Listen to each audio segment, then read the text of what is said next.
Good morning. My name is Fabrizio Calliada. I am full professor of radiology at University of Pavia and chief of the residency school of radiology in the same university.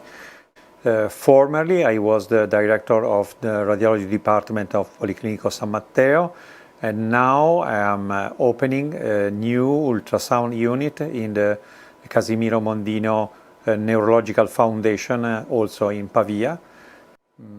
Normal interest that was contrast enhanced ultrasound and Doppler.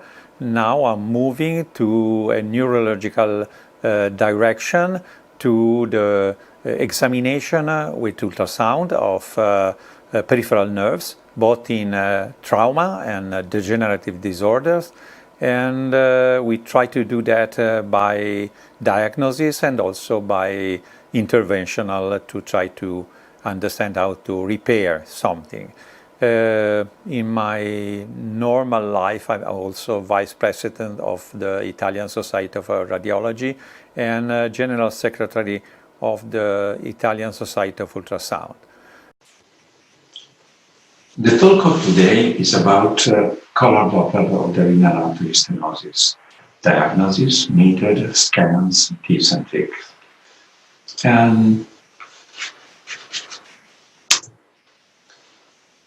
Which has the cost and benefits about color Doppler ultrasound. Probably they are good, but not really very good. So the benefits are low cost, good sensitivity and specificity, but only in experience. It's not invasive, it's repeatable over time, so it's ideal in follow-up. As a cost, the diffusion of the methodic is only relative. You can find in some place, but not everywhere. The exam should have a long duration, but long, very long, is the training of the operator. So, very good, but not completely good, the cost-benefit ratio. Doppler diagnosis, which how we do the diagnosis of renal artery stenosis. We have direct sign and indirect sign. For the direct sign, we have a focal color aliasing. We have a color bruit, the presence of small pixel of every kind of color and direction all around the vessel. And this is a sign of turbulence.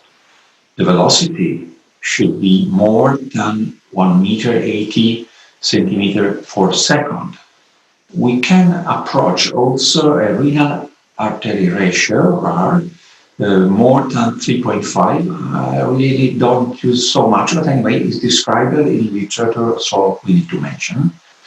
And we can look at the significant stenosis, so from 50 to 85 diameter reduction with a sensitivity that is variable between 89 to 91, and the specificity that is variable between 73 to 97 in the literature.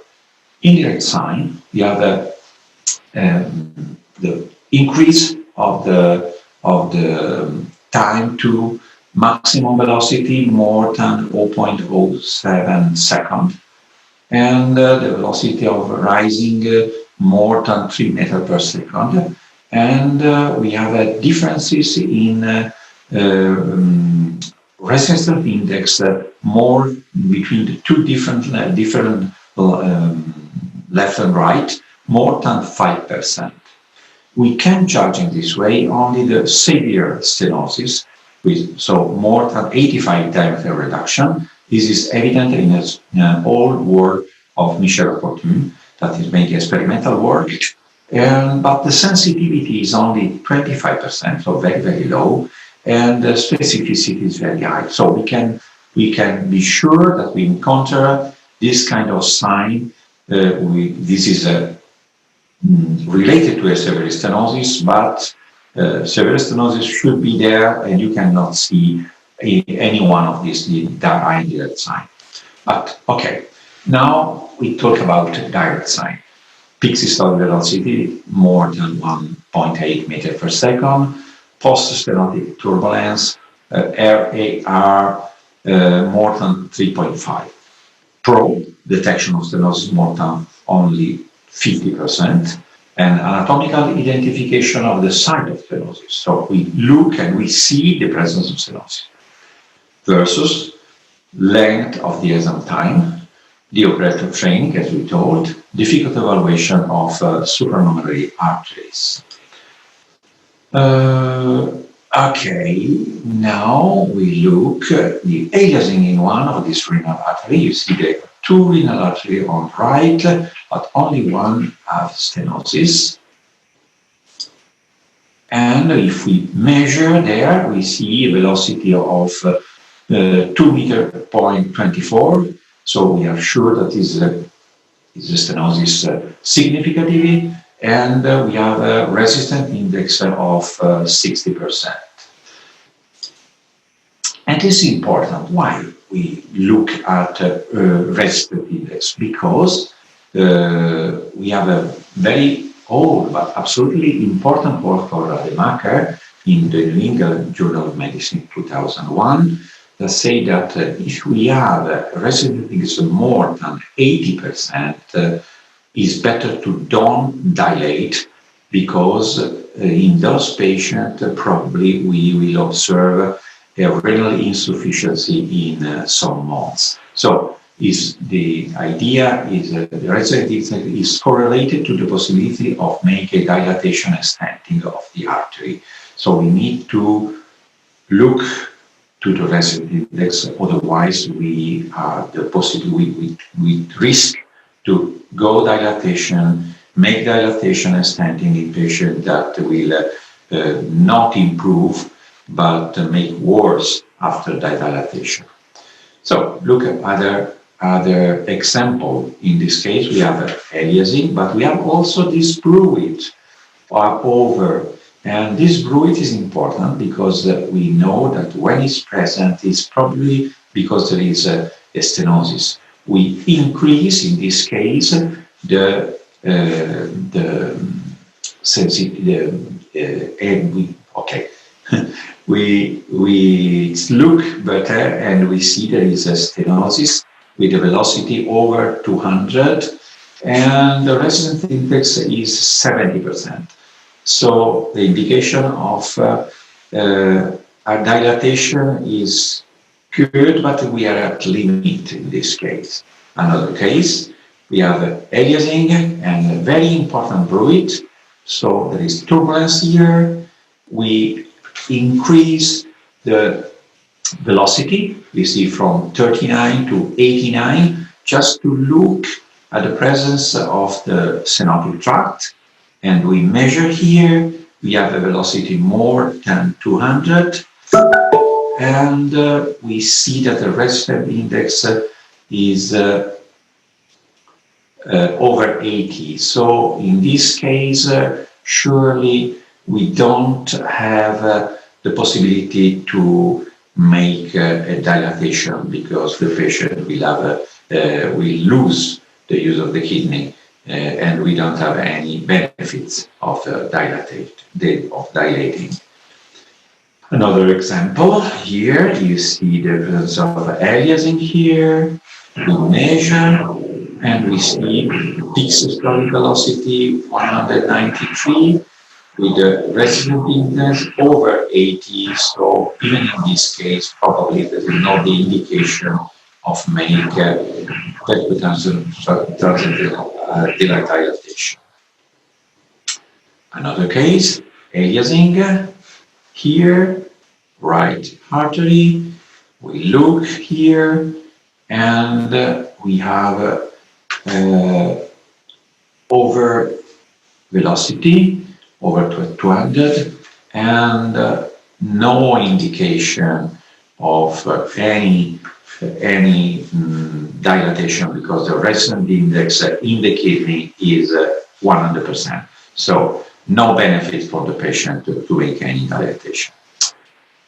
Of course, we have another cause of stenosis that is more frequent in young patients, fibromuscular dysplasia. In this case, we have no parallelism of the wall of the renal artery, and is described this moniliform aspect of the artery. You see, this is large, this is stenotic, this is large, this is stenotic. And in this case, we measure a increase in velocity to over 2 meters per second in the presence of liaison, of course. Another case, moniliform aspect, successive stenosis, and this is the angiogram, and this is the velocity that is more than 200. Renal aortic ratio. As I told, I don't use it much time because I think there is a difference in angle. Anyway, you have 62 centimeters per second here, 2 meter point 65 here. So RAR is 4.2, so it's surely positive, and we found here a stenosis at the onset of the left renal artery. So we are looking to do the direct sign, now the indirect sign, and acceleration index altered. Early systolic peak disappears. The early systolic peak is this one, and resistance index reduction on the site of the stenosis. But really, what is? This is a normal situation with an early systolic peak, and the increase of systolic velocity, as you see, is almost right here. No reduction of time between the onset and the end of systolic peak. Here we have an index of rising that is increased. It's not the same as the obliquity here. And there is a parvus status sign. So we have a reduction of resistance, and the index here is very, very low. This kind of sign, parvus status, we borrowed from the presence in lower limbs arteries. Is present also in the kidney, but with a different percentage, because the kidney are not a terminal situation, because there are the arteries between the kidney and the capsule, and this make the kidney not a terminal territory as a lower limb heart. Anyway, these are the indirect signs, and we look some example. This is a very important example of parvus sign. You see reduction of resistance and rise of the systolic. Systole is very, very long. Indirect signs are pro and versus. Pro, the examination is easy because you need only to look to the kidney, not to the artery.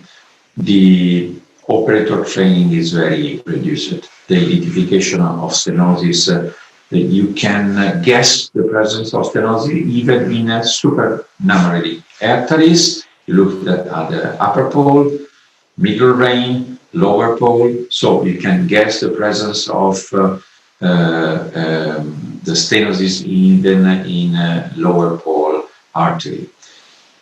Versus the detection of stenosis only over 80%. I remember the work of Lafortune about that. Impossible anatomical identification of the stenosis. You guess there is stenosis, but you don't see the stenosis. Uncertain sensitivity and specificity, and we see that the specificity is good, but sensitivity is very low.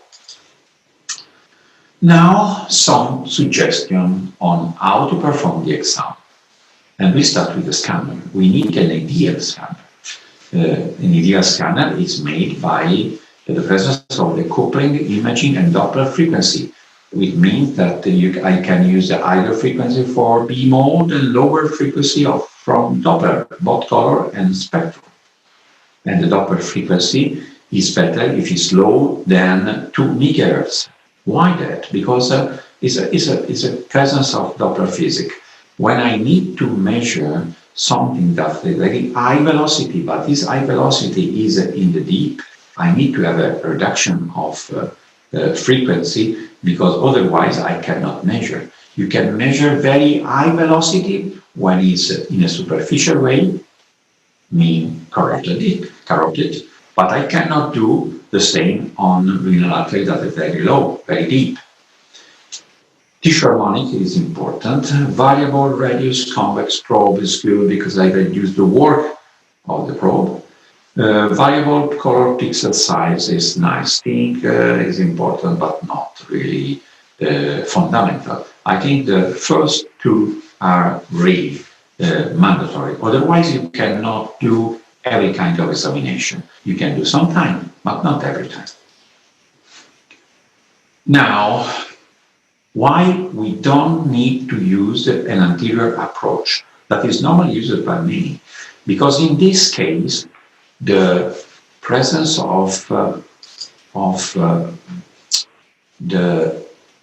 stenosis that is normally at the onset of the artery is in a situation that is absolutely unfavorable as a Doppler sampling angle. So we can judge something that we really, when we really are at almost 90 degrees, so it's not feasible.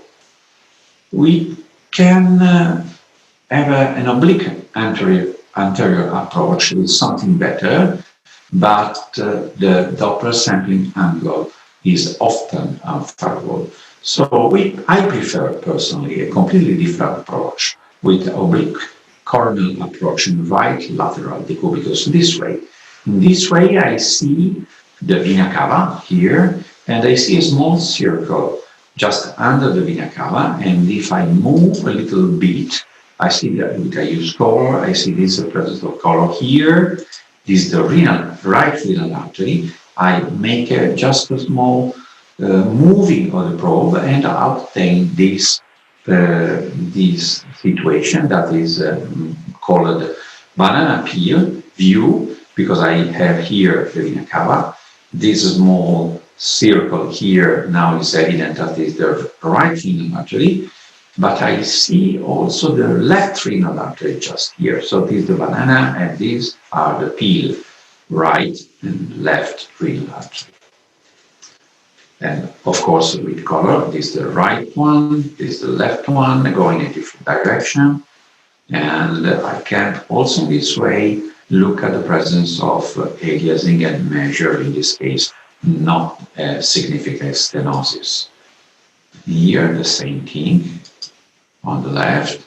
And of course, if aliasing is there, I can measure and I can see the presence of the significant stenosis at 0 degree. So I'm sure that this measure is absolutely correct. Of course, we can do better with the motor scanner and see the aorta here, renal artery here, right, renal artery here, left, with this approach. And with this approach, it is also useful to look at supranumerary artery. In this case, 2 arteries. In this case, 3 arteries. And of course, also with color, 2 arteries on the right, 2 arteries on the left. This case, 3 arteries on the right, 1 artery on the left. And this is my maximum, with 3 arteries on the right and 3 arteries on the left. Of course. You can also use a different approach, making a 90 degree, making an axial view of the aorta, also on the same projection. And you see 1 renal artery here on the right and 2 renal arteries here on the left. And you can look also to anatomical variants in this very long renal artery, because you have a renal right kidney's ptosis, and so the artery is very, very long. And we can observe all the artery to the kidney. And also the presence, as in this case, of as you have seen before, the fibromuscular dysplasia, and we have seen just in this case we have a significant stenosis.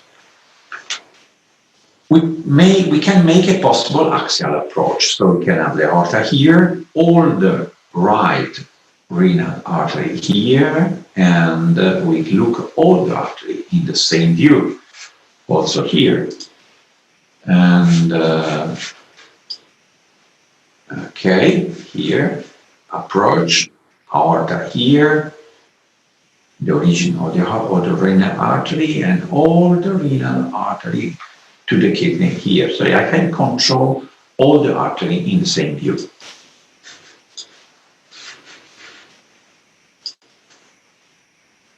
Okay, but the presence of meteorism is a problem because we pass through the peritoneum and there is bowels, and if there is meteorism, that should impede this kind of approach.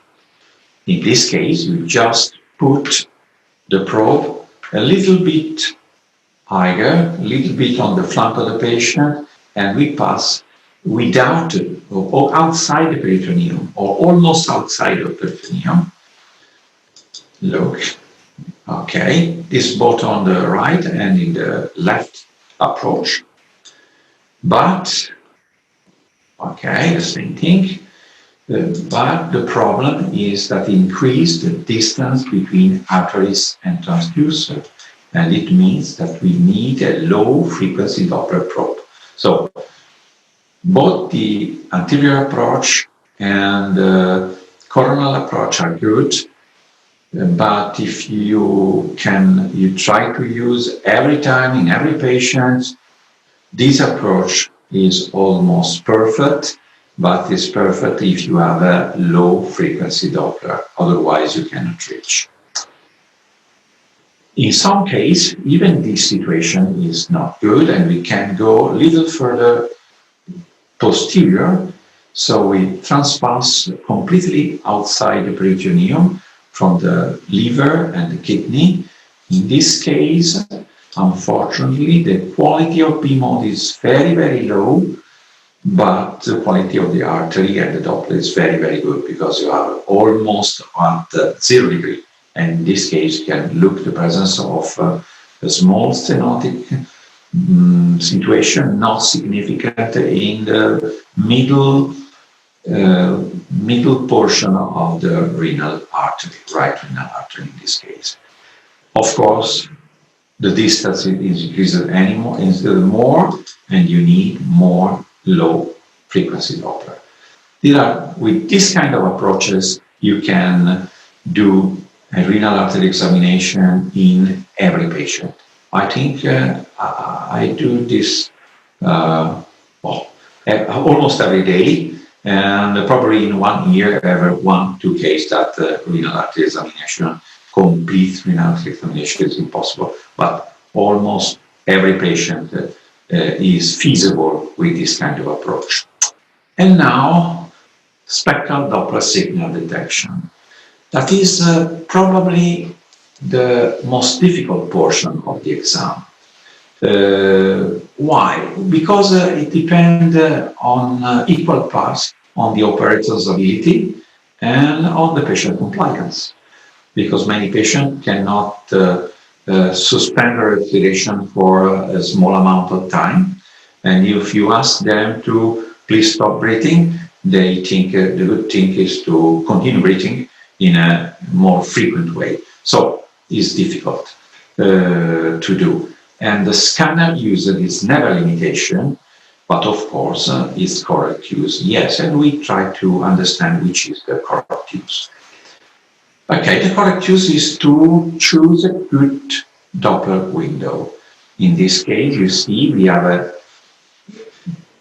big window for B-mode and color, small window for Doppler, but we need to measure Doppler. So this is not the correct way. This is the correct way.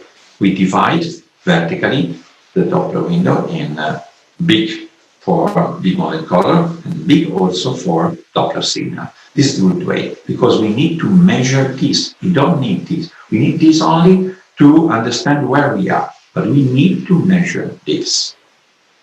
And of course, in some cases, when it's very, very difficult, even a window made only for Doppler is good.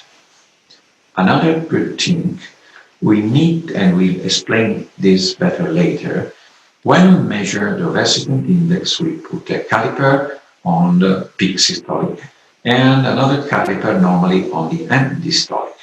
But it's better to put the end systolic before the peak because the time between this and this is lower than this and this. And in patients that normally breathe as they want, if we don't lose so much time, it's better. But we have some example later. It's the same patient with different window. If I measure the peak systolic, the resident index is not correctly measured anyway, but we have a resident index of 60%. The same patient is 78%. So be careful. We can judge wrongly if we don't measure correctly.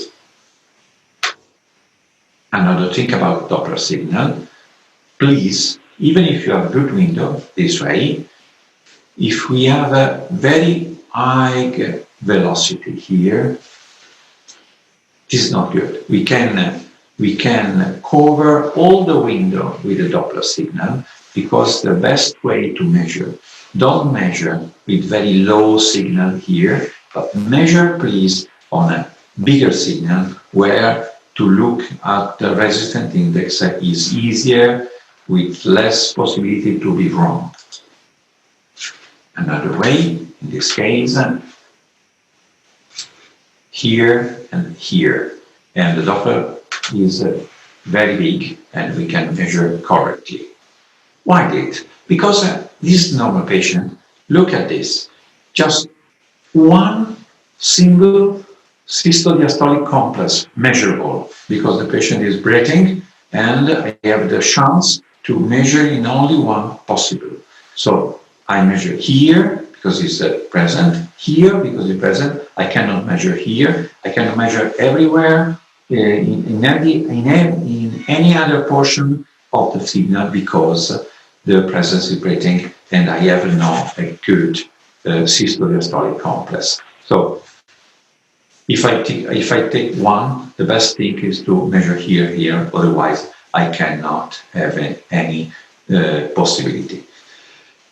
I